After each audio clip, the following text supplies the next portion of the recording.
নয়ন ভুল হয়ে গেছে। নয়ন আমি ভুল করে ফেলছি, আমার মাথা ঠিক ছিল না। নয়ন আমরা মাফ করে দাও প্লিজ, আমার মাফ করে দাও। আমার মাথা ছিল, ও আমার প্রেমে ফাঁসাইছে। বিশ্বাস করো, আমার মাথা ঠিক ছিল না। তোমার জায়গাটা তো মুখে ছিল, পায়ের কাছে নাম লাগেন। সবসময় তুমি আমাকে জিজ্ঞাসা করছো না প্রবাসের জীবন কষ্টের কিনা। খেয়াল করছো বিয়ের পর থেকে আমি একটা কথাই বলতাম, আরে দূর, প্রবাসের জীবন কষ্টের না। সত্যিটা শুনবা, এতটা কষ্টের তোমরা যার দেশে থাকো, একটা দিন যদি দেখতা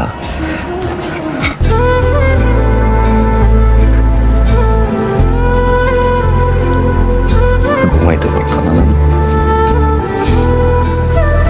15-16 ঘন্টা কাজ করতে হয়,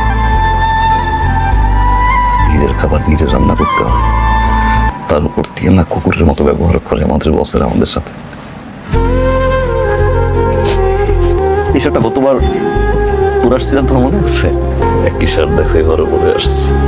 অনেক কিছু কিনতে ইচ্ছা করে কিন্তু কিনি না, শুধু কাজ করি, ঘাম জড়াই, স্বপ্ন দেখি। দেখো এটা 1000 টাকার নোট না, তুমি দেখো একটা নোট আগে দেখি ঘন্টার পর ঘন্টা ঘাম ঝরা কষ্ট। তারপরেও কেন এত কষ্ট করি আমরা জানো? স্বপ্নের জন্য।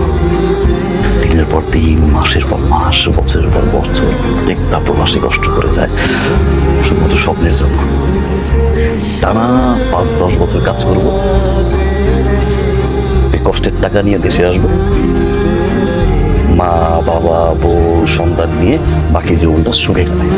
এই একটা স্বপ্নের জন্য না লাখ লাখ কোটি কোটি প্রবাসী না বিভিন্ন জায়গায় পড়ে আছে জানো। প্রত্যেকটা প্রবাসীর ধরে ধরে তুমি না পা থেকে মাথা পর্যন্ত শরীরটা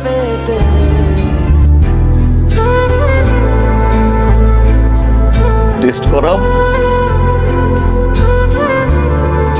দেখবা কেউ না কেউ অসুস্থ। আর কাউরে বলে না, আর কাউরে বুঝায় না, কেন জানো? পরিবার টেনশন করবে, পরিবার চিন্তায় করবে। এই জন্য আমি অসুস্থ, তোমার জানাইনি। কেন জানো? তুমি পড়াশোনা বাদ দিয়ে আমার জন্য চিন্তা করো। আমি ওই প্রবাসীদের দলে যারা ওরকম স্বপ্ন দেখে যে টানা পরিশ্রম করে বউ বাচ্চা নিয়ে সুখে থাকবে, তোমার স্বপ্ন তো ভেঙে গেছে, পুরোপুরি ভেঙে গেছে।